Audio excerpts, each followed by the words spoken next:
దేవుని నామమునకు వందనాలండి. మీరందరూ కూడా మా యొక్క సేవ నిమిత్తమై మా జీవితాల గురించి మా పరిస్థితుల గురించి మీరందరూ ఎంతో మరి ఓపికతో చూసి వినియండి మా గురించి ప్రార్థన చేస్తున్నారని నమ్ముతున్నాను. మరి మా సేవలో మరి అంతే కదండి, చాలామంది అనాథ పిల్లలకు కూడా వివాహాలు చేశాము. మరి ఒక్కొక్కరికి 2 కొడుకులు పిల్ల పాపలతో వారు ఉన్నారండి. ఎందుకంటే మరి తల్లిదండ్రులు లేని వారిని ఆదరించమని ఉంది కదా వాక్యం. మరి అలాంటి బిడ్డలకు కూడా వివాహాలు చేశాము. మరి మాస్లమ్మ గారు నేనని అంతేకాదు, చాలామంది రోగంతో బాధపడుతున్న వారికి, క్యాన్సర్ పేషెంట్లకి, పక్షవాయువు గల వారికి హాస్పిటల్లో ఉంటున్నప్పుడు మాకున్న దాంట్లో దేవుడు మాట పాటించి ప్రకటించమని వాక్యం సెలవిస్తుంది. చెప్పడం చాలామంది చెప్తారండి, కానీ ప్రకటించరు. కానీ మేము పాటించి ప్రకటిస్తాం. ఎందుకంటే చాలామంది వ్యాధులు బాధలతో ఉన్న వాళ్ళకి చాలా మట్టుకు మా స్తోమత ఉన్న కొద్ది సహాయం చేస్తామండి.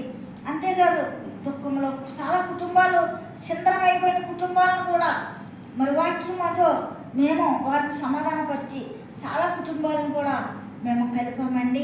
60 సంవత్సరాలు ఉన్నటువంటి హెచ్ఎమ్మ గారు మరి అంత ముసలింగంలో కూడా భార్యాభర్తలో మరి పోట్లాడుకుని విడిపోతాము అన్న పరిస్థితిలో కూడా మరి చిన్న వయసు అయిన మాస్లమ్మ గారు నేను వెళ్ళి వాక్యం చెప్పి వారిని కాపురం కట్టామండి. ఇలాగ అనేక కాపురాలు. ఎందుకంటే అపవాది సమాధానం ఉంచదండి. ఎందుకు ఉంచదంటే ఆ గృహాల్లో ప్రార్థన లేనప్పుడు ఆ గృహంలో సమాధానం ఉంచదు అపవాది. అందుకే మెలకుగా ఉండి ప్రార్థన చేయుడి అన్న భార్య చేస్తే భర్త చేయడం, భర్త చేస్తే భార్య చేయదు.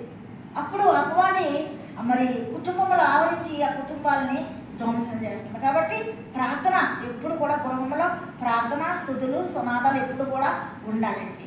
ఆ రీతిగా మరి మా సేవలో చేసింది ఇంకా ఏమంటే 2 సర్చిలు ఎందుకు కట్టామంటేనండి, మరి మేము ప్రతీది కూడా మరి దేవుడు మాకు అనుభవం నేర్పించాడండి. ఒక సర్చి మండపేటలో ఉన్న సర్చి ఒక కొడుకు అంటే అందులో రాబడి కదండి మాకు.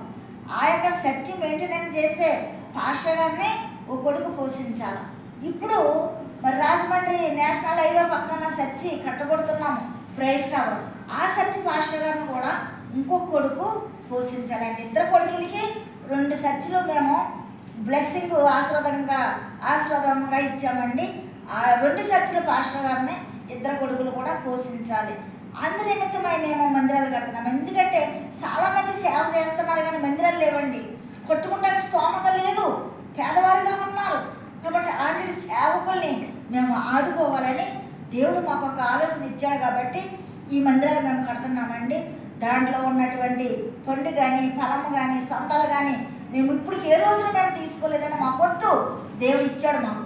ఆ ఇచ్చిన దాంట్లోనే మేము మరి సహాయం చేస్తున్నామండి సేవకులకు కూడా. మరి ఎవరు మరి డిసెంబర్ క్రిస్మస్కి మరి అనేక మందికి బట్టలు పెట్టడము, భోజనాలు మరి ఇలాంటివన్నీ మన ప్రతి క్రైస్తవులు చేస్తారు. కాబట్టి అది కూడా చేస్తామండి. మరి ఆ రీతిగా మా సేవ నడుస్తుంది. మేము డబ్బుని ఆశించి, ధనాన్ని ఆశించి మేము సేవ చేయట్లేదండి. దేవుడు మమ్మల్ని పిలిచాడు, చెయ్యమన్నాడు. ఆయన ఏం చేయమంటే అది మేము చేస్తామండి.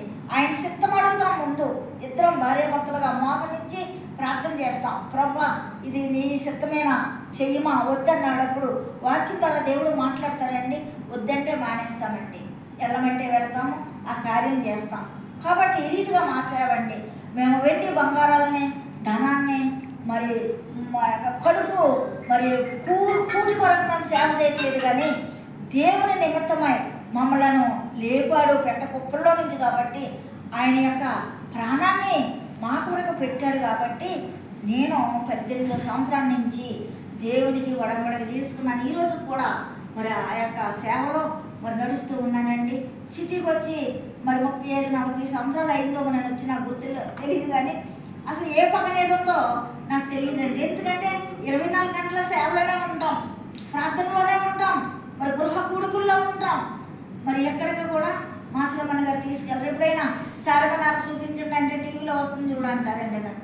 మరి ఆ రీతిగా అంటే లోకములో తిరగడానికి మాకు టైం ఉండదు. కాబట్టి ఈ రీతిగా దేవుని సేవలో మేము వాడబడుతున్నామండి. ప్లీజ్ దయచేసి మరలా చెప్తున్నాను, సబ్స్క్రైబ్ చేయండి. మరి ప్రేయర్ టవర్ కట్టడానికి మీ అందరూ ప్రార్థన నాకు అవసరం. మీరందరూ కూడా ప్రార్థన చేయండి. ముఖ్యంగా మాస్లమ్మని గారి ఊరండి, నా ఊరండి, మాకు శక్తి బలము ఇవ్వాలని, ఆత్మాభిషేకంతో నింపబడి మరి ఎల్లప్పుడూ మేము ఉండాలని, అనేకుల కొరకు విజ్ఞాపన చేసే మరి బ్రదర్స్ సిస్టర్గా మేము ఉండాలని మీరందరూ ప్రార్థన చేయండి. మీ అందరికీ నా వందనాలు.